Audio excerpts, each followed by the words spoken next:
네, 안녕하세요. 미국 주식 플렉스 애널리스트 이종호입니다.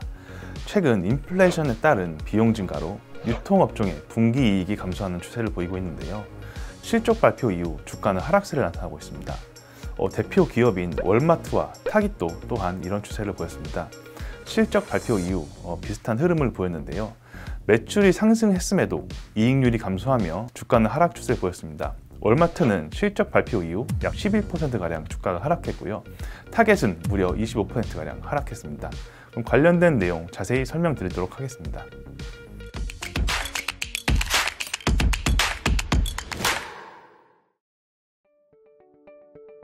네, 우선 두 기업의 실적 관련돼서 먼저 설명을 드리도록 하겠습니다. 월마트는 1분기 매출액 1,416억 달러를 기록하며 전년 동기 대비 2.4% 증가했고요. 시장 예상치를 2.0% 상회했습니다. 반면 주당 순이익은 1.3달러로 전년 동기 대비 23.1%가량 감소하면서 시장 예상치를 12% 하회하는 결과로 나왔습니다. 전반적으로 견고한 매출 성장을 보였는데요.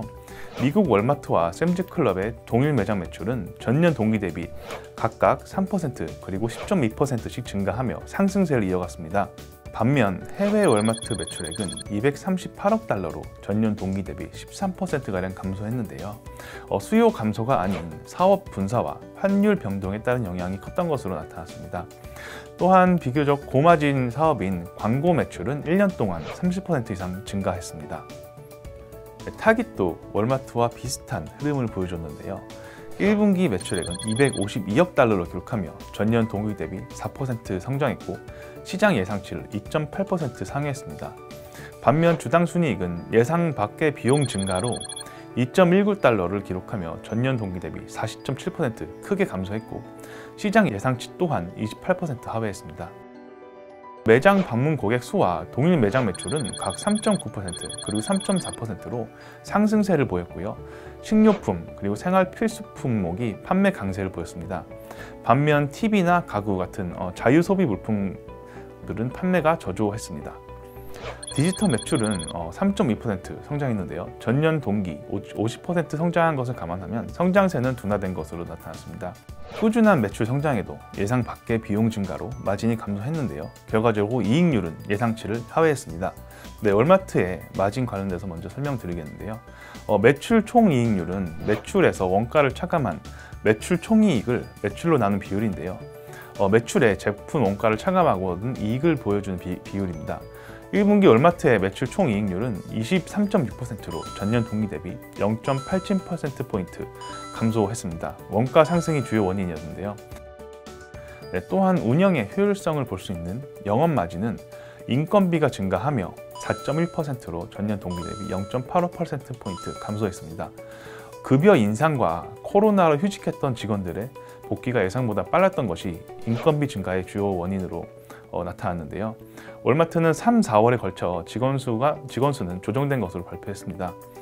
또한 추가로 재고 운송 지연에 의한 유통기한이 짧은 제품들의 일정 외 할인 판매가 겹치면서 마진은 추가로 감소했고요. 또 원유 가격 변동도 월마트 마진 감소에 기여한 것으로 나타났습니다. 월마트의 1분기 말 기준 재고는 612억 달러를 기록했는데요. 전년 동기 대비 무려 34%가 증가했습니다. 높은 인건비와 더불어서 향후 마진 압박 요소로 작용할 것으로 예상됩니다. 네, 타깃도 전반적으로 비슷한 흐름인데요. 다만 월마트보다 더 큰 폭의 마진 감소를 겪었습니다. 수요 전망이 빗나간 것이 주요 원인으로 생각되는데요. 네, 타깃의 1분기 매출 총이익률은 26.7%로 전년 동기 대비 4.3%포인트 더 큰 폭으로 감소했는데요. 매출 성장에도 운송 비용과 재고 관리 비용이 예상보다 크게 증가한 것이 주요 원인이었습니다. 1분기 타깃은 TV, 스포츠용품, 그리고 가구 같은 자유소비 품목의 수요를 전망하며 관련 재고를 증대했는데요. 그러나 장기적인 물가 상승으로 생활 필수품 위주로 소비 성향이 전환되면서 기존 증대한 재고 판매가 부진하며 이로 인한 일시적인 재고 증가가 있었습니다. 또한 생활 필수품 수요에 따른 추가 재고도 증가하면서 재고가 급증했죠. 특히 자유소비 품목은 주로 부피가 상대적으로 크므로 넓은 창고가 필요합니다.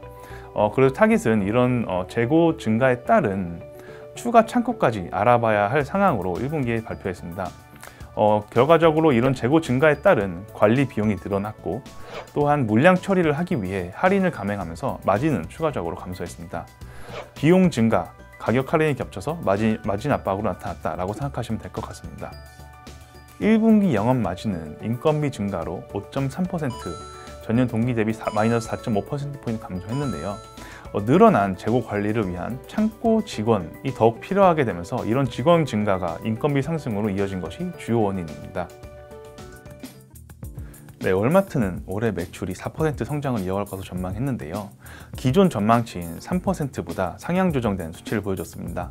반면 비용 증가 여파는 지속될 것으로 예상했습니다. 영업이익은 1% 감소할 것으로 전망했는데요. 기존 3%보다 하향 조정된 수치입니다. 주당 순이익 또한 1% 감소할 것으로 기존 4에서 6%보다 전망치를 하향 조정했습니다. 이와 마찬가지로 타겟 또한 같은 흐름을 보였는데요. 올해 한 자릿수 초반 매출 성장을 이어갈 것으로 발표했습니다. 반면 연간 영업 마진은 기존 8% 성장 전망에서 6%대로 하향 조정하며 낮은 수준을 유지할 것으로 전망했습니다. 네, 정리를 드리자면 두 기업 모두 매출은 견고한 성장을 보일 것으로 예상했는데요.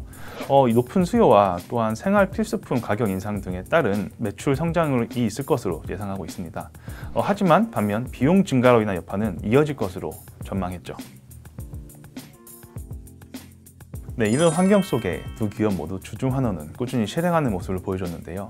월마트는 1분기 배당금 15억 달러를 지급했고 24억 달러 규모의 자사주 매입을 실행했습니다. 최근 월마트의 주주 환원 수익률은 3.7%로 나타나며 전년 동기간 2.8% 대비 개선세를 보여주고 있는 모습입니다. 네, 타깃은 전년 동기 대비 증가한 배당금 4.2억 달러를 지급했고요. 그리고 1,000만 달러 규모의 자사주 매입을 실행했습니다. 타겟의 1년 주주 환원 수익률은 7.3%로 나타나는데요. 전년 동기간 2.6% 대비 크게 상승한 모습입니다. 두 기업 모두 견고한 매출 성장에 기반한 주주 환원을 실행했다라고 생각하시면 될 것 같습니다. 네, 타깃의 12개월 선행 P는 12.8배로 나타나는데요. 시장의 S&P 500 시장의 16.6배보다 낮은 수치를 기록 중입니다. 반면 월마트는 18.0배로 높은 수준을 보여주고 있습니다.